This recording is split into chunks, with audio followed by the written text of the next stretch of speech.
Okay, welcome to our fourth information buffet. I am Tam Fiener, a program specialist with the New Hampshire Education Department, Office of Nutrition Programs and Services. Please note that the Department of Education is now known as the New Hampshire Education Department. We have our full NSLP team on with me today, which includes Marty Davis, Ruth Howard, and Kelly Rambo. We would like to take this opportunity to introduce our new NSLP program specialist for the Office of Nutrition Program Services, Ruth Howard. Ruth is a former commissary manager in a large New Hampshire school district, and we are so glad to have her as part of our team. Ruth, would you like to say hello to our... Hi, everybody. Welcome to the buffet. With this information buffet, we are delighted to offer these bite-sized learning opportunities with the time dedicated to questions and answers at the end of this presentation. We are recording this webinar and will make it available on our YouTube channel. Please feel free to enter questions as they arise into the chat. We will hold off on answering questions until the end of the presentation. If we do not know the answer, we will look into it and send you the answer out to the field. Thank you for joining us today. This is our buffet menu. Our today includes final rule for transitional standards for milk, whole grain, and sodium. Background traditional standards, resources and training to support meal pattern implementation, and a question and answer period. We hope to wrap this up in 30 minutes and we'll plan on offering another information buffet soon. Next slide, please. Okay, this is Marty, and we're using a new technological technique today. So that's why you're seeing a little bit of confusion, but we are going to go into now the transitional standards for NSLP. The USDA has issued transitional standards for NSLP meal components, milk, whole grains, and sodium targets. These standards are intended to ease the transition back into normal NSLP operations that recognize supply chain and staff shortages that schools have experienced during the COVID health emergency. Excuse me. The transitional standards will apply to school year 22-23 and 23-24 when the USDA is expected to unveil long-term permanent nutrition standards for school meals. Next slide. So this will be a two-step approach by USDA. Step one is the final rule for transitional standards, and that is a short-term rule. And then there will be new rule making for permanent standards, which will be long-term. So step one applies to school year 22-23 and school year 23-24, and hopefully, as I said, will help to ease the supply chain issues. Step two is permanent standards. These standards will be based on the 2020 through 2025 dietary guidelines for Americans. There will be public input on the final transitional standards, or there was public input on the final transitional standards rule, and that ended on March 24th, 2022. It's a little bit confusing because usually when there's a rule in transition, you don't get public comment, but it's a little bit different with this one. Permanent standards are expected to be implemented in school year 24-25, and there will be public comment that will reflect meaningful stakeholder input in the final rules. Okay, so the meal pattern components that are impacted by these transitional standards are the following, and these are the only components that will be affected: the types of milk allowed, the amount of whole grain rich grains that are required, and the sodium target levels.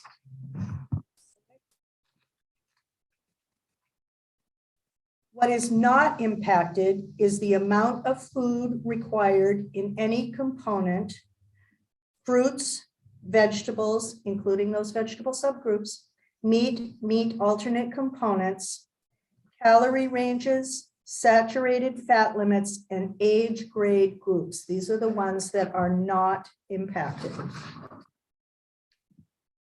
So we're going to take a look, and these will go in effect on July 1st, 2022. And we'll start with milk. I don't know why we're not seeing our pineapple there, but it disappeared. So schools will have the option to serve flavored, low-fat, 1% or less milk in NSLP and school breakfast. Flavored non-fat skim milk is also still an option. Unflavored milk must still be offered at each school lunch or school breakfast meal service. Flavored low-fat milk, the flavored low-fat milk option is extended to smart snacks in schools and the special milk program for ages 6 and up. Please remember that Smart Snacks has an ounce limit for beverages. So refer to your Smart Snacks standards for that. Oh, it's turning. Okay. The milk standards continued. Lactose-free and reduced lactose milk may be used across all school meal programs without written or medical statement required. A signed medical dietary statement form should still be used if there is a disability linked to milk products. Whole grain standards in the transitional standards. At least 80% of whole grains offered must be whole grain rich, and that's a reminder that it's 50% whole grains or more in each product. The remaining grains must be enriched, and those are usually white flour. This provides flexibility for program operators to offer enriched grains when whole grain rich items are unavailable or when the whole grain rich item is not acceptable by students. If your schools have already transitioned to 100% whole grain rich products, we suggest that you continue to procure and serve those products. So here's a little table that is designed to help you figure out the 80%. If you are serving enriched grains that are not whole grain rich, plan your menu so that enriched grains, the white products, are served only on one day. This is a best practice of your school, and is if your school is not serving whole grain rich products with every reimbursable meal. So again, 20% of the grains served can be enriched and not whole grain rich. The sodium standards, which came into the picture with the Healthy Hunger-Free Kids Act. So they never changed during the previous administration, and now these are the transitional standards. In NSLP, we are maintaining Target 1 for school year 22-23, and that is effective on July 1st, 2022. And then for school year 23-24, in NSLP, the Target 1A will be implemented, and Target 1A reduces sodium levels by 10%. And again, this is school lunch program. Next slide.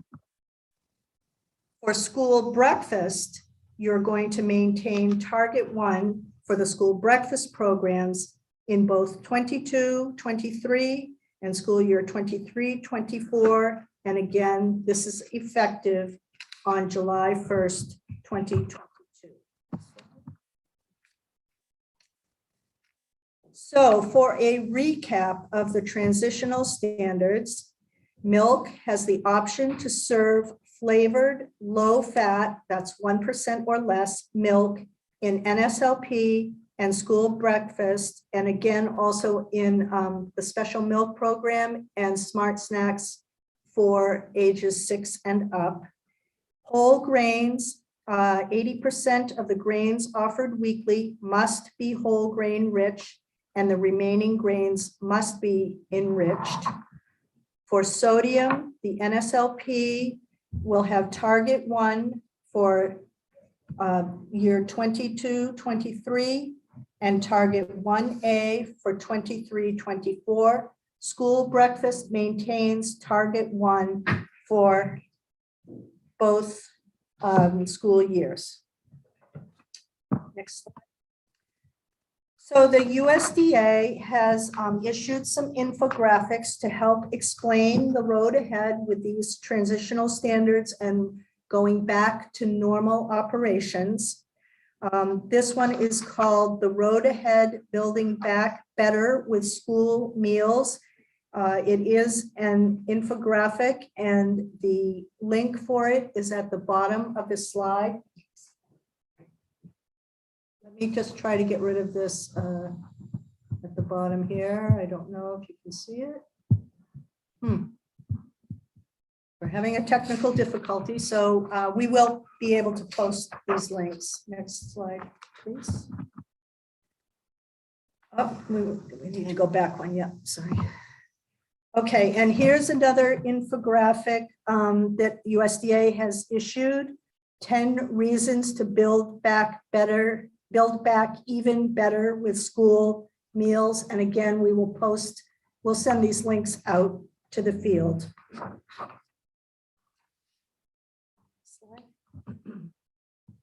Here are the links to the Q&As from USDA regarding the transitional standards for school meals.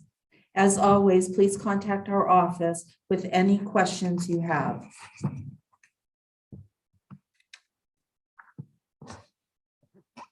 This is the civil rights, and remember to include the non-discrimination statement on any communications about child nutrition programs. New Hampshire requires the non-discrimination statement is included on school menus. It can be the short form. This institution is equal opportunity provider. This is it for our presentations on NSLP transitional standards for milk, whole grains, and sodium for New Hampshire schools. We've made our way to the questions and answer portion. Please feel free to type your questions into the chat box, and we will get through that as many as we can. Okay, let's see what we have for chats. Will the slides be made available at the close of the webinar? And yes, they will be. We're uploading this to YouTube, so it will be available in the near future. And we have one question, and we're sorry you're seeing these.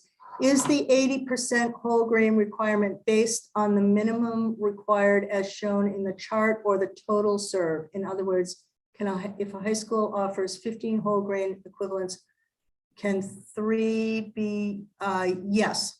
So it's 80% over the week, Tim. And again, if you guys are already serving whole grain rich products, unless you can't procure them, we suggest that you stay with the whole grain rich products. Let me see if there's another question. That's the same question. So let's see, chat. Will you have an information buffet for the triennial assessment that is due this June? We will not probably be addressing that in an information buffet, but you can either email us for the form that we recommend, or what we'll probably do is send out a global email to the field with a reminder that those assessments are due by June 30th of 2022. Remember that with those wellness assessments that you can put things in progress as your status for where you are in the parts of your policy. And then also that listing everything you're doing, outdoor education, nutrition education in the classroom, all of those things will count as activities for wellness. There's been a lot of wellness activities during COVID, so we don't think you'll have any problem. And we will put the triennial assessment form onto our ONPS website. Let me check and see if there are any more questions. Products with low sodium are not always currently available. We understand that it is a time of supply chain issues. We understand that. USDA does understand that. What I suggest strongly is that anything that you get in that does not meet your sodium targets, document that you made the best effort to get that in, and be sure that you document and keep any communication with your vendors regarding products that are not available. We'll wait just a minute and see if there are any more questions that come up. It's definitely a time of changing standards and going back to free, reduced, and paid status. We're still waiting for information on area eligibility and any of those new standards or guidance that comes out from USDA.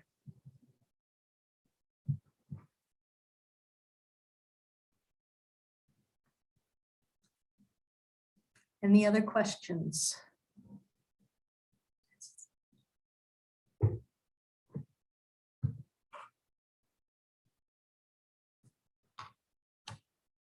Okay, so it looks like we don't have any more questions. We're going to put up our slide with our contact information. Please reach out to us with any and all questions. We are here to answer them and provide resources for you. As we get more resources in from USDA, we will be sending them out. And if you guys have any great ideas that you want to share, please send those in and we'll be happy to put those out to the field as well.